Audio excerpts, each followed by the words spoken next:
আপনারা যদি কেকেআরের ফ্যান হয়ে থাকেন তাহলে অবশ্যই ভিডিওটিকে একটি লাইক করে দিন। মঙ্গলবার 16 এপ্রিল কলকাতা নাইট রাইডার্স এবং রাজস্থান রয়্যালসের মধ্যে ম্যাচটি কলকাতার ইডেন গার্ডেনে খেলা হবে। দুই দলের মধ্যে এখনও পর্যন্ত খেলা 6টি ম্যাচের মধ্যে 5টি ম্যাচ জিতে পয়েন্ট টেবিলের শীর্ষে রয়েছে, যেখানে কেকেআর 5টি ম্যাচের মধ্যে 4টি ম্যাচ জিতেছে। 16 এপ্রিল অনুষ্ঠিতব্য ম্যাচটি খুবই উত্তেজনাপূর্ণ হতে চলেছে।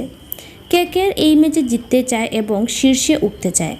এমন পরিস্থিতিতে রাজস্থানের বিরুদ্ধে মারাত্মক প্লেইং 11 নিয়েই মাঠে নামতে পারেন অধিনায়ক শ্রেয়াস আইয়ার। তো কেমন প্লেইং 11 নিয়ে নামবে জানবো এই ভিডিওতে। ভিডিওটি শেষ পর্যন্ত দেখুন। কেকেআরের হয়ে ইনিংস শুরু করবেন ফিল সল্ট এবং সুনীল নারায়ণ। এই সিজনে এখনও পর্যন্ত খেলা ম্যাচে দুই খেলোয়াড়ই কেকেআরকে শক্তিশালী সূচনা দিয়েছেন।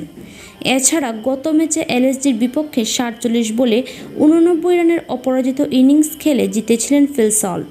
এছাড়া সুনীল নারায়ণকে এখনও পর্যন্ত সব ম্যাচেই দারুণ উদ্যমে ব্যাটিং করতে দেখা গেছে।